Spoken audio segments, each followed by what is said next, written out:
Hey everybody, in today's video I'm going to walk you through how to set timers on your Garmin Instinct Crossover watch. I'm using the solar version. Shouldn't matter whether you've got the solar or the non-solar version.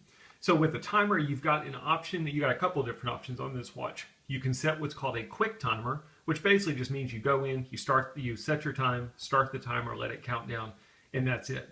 You can also save up to 10 additional timers. So if you've got specific timers that you want to keep on the watch, you can do up to 10 of them. It's kind of interesting. Garmin tells you can do 10 timers. They don't tell you how many alarms you can set. I've done a video in the past that walks you through setting an alarm. I've done as many as 9, so I know you can do that, but I don't know where they cap you out on alarms. With timers, you can save up to 10. So the quickest way to get to your timers is if you press and hold the bottom right button on the watch. It'll take you to some different options. Now mine took me straight to timers because that was the last thing I was on. Yours will take you to whatever was the last thing you were on in this listing. So if you're on stopwatch or time sync or alternative time zone, just simply use the up or down button until you get to timers. You'll see in my case it says set a quick timer or set quick timer.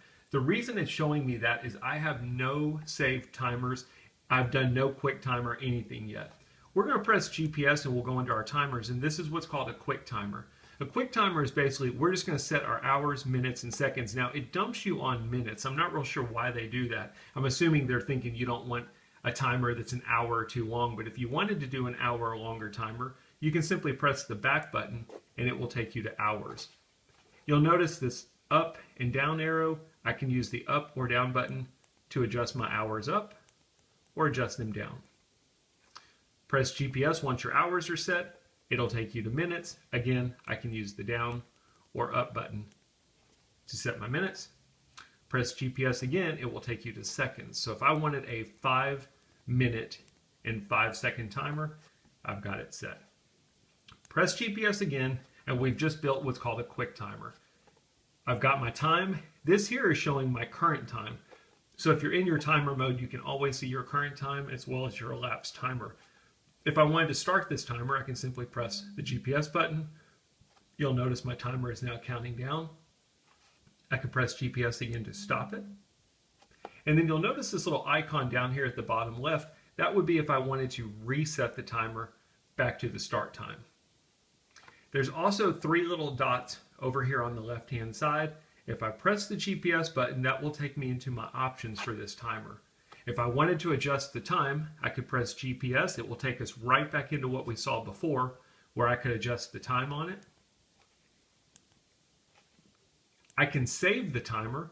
At that point, it would no longer be a quick timer. It would be one of my 10 saved timers.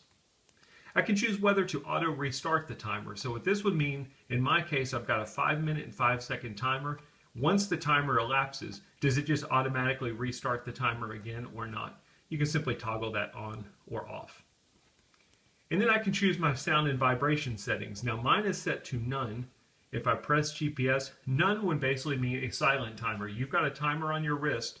It'll show you on the watch that it's done, but you won't hear a noise and you won't feel a vibration. You can change this to tone and vibrate, which would be a beep and vibration, just a vibration, or just a tone. Choose whichever of those you want by simply landing on the value and pressing GPS. So in this case, I'm going to go ahead and I'm going to save this timer. I'm going to press the back button. Now when we go to timers, instead of it saying set a quick timer, it says no active timers. What that's showing me is I have no timers that are currently running. But if I press GPS and go into my timers, I will see the one that I've previously saved. I can use the down button and I can add an additional timer, again, up to 10. Or I can go down to edit a timer, press GPS, and I can go back and edit that value that we just saved. I'm going to do a real quick, let's add another timer. And let's do this one for 10 minutes. And then I'm going to go through my options and we'll do auto restart on. I'll leave tone and vibrate. And I'm going to go ahead and press back. So now we have 2 timers. We have a 5-minute and 5-second timer, and we have a 10-minute timer. I'm going to go into this one and I'm going to start it. The only thing I wanted to show you is you do not have to stay in the timer mode. We can go back to our main watch face. Now we wouldn't be able to see the timer value from here, but it's still running in the background. If I wanted to actually see my timer, I can press and hold the bottom right button, and there's my timer. Remember before it said no active timers? Well, now it's showing me the one that's active, that's running in the background. I can press GPS to go into the actual timer. I can see that there's 9 minutes and 25 seconds left out of my 10-minute timer. I can press GPS to go into it and stop the timer. Resume it if I need to. Reset it if I need to. This is what it looks like when you've got your listing of timers. Again, if I wanted to edit one of those, I would just go down to the editor and choose the one that I want to edit and edit it. The other thing you can do is you could delete one of them. So let's say this 5 minute and 5 second one, I decided I don't need that anymore. I could choose it by going into GPS or pressing GPS on it. Click the up button on the 3 dots, and I can go to the very bottom and choose delete, and I've successfully deleted that timer. You don't have to leave one here. I could delete this one as well by pressing the up button, delete it, and now we're back to just setting a quick timer. I have no saved timers anymore.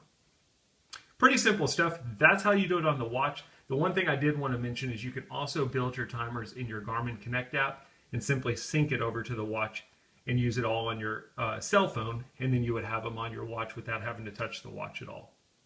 I hope the video makes sense, shows you how to use timers on your Garmin Instinct Crossover. Thanks for watching.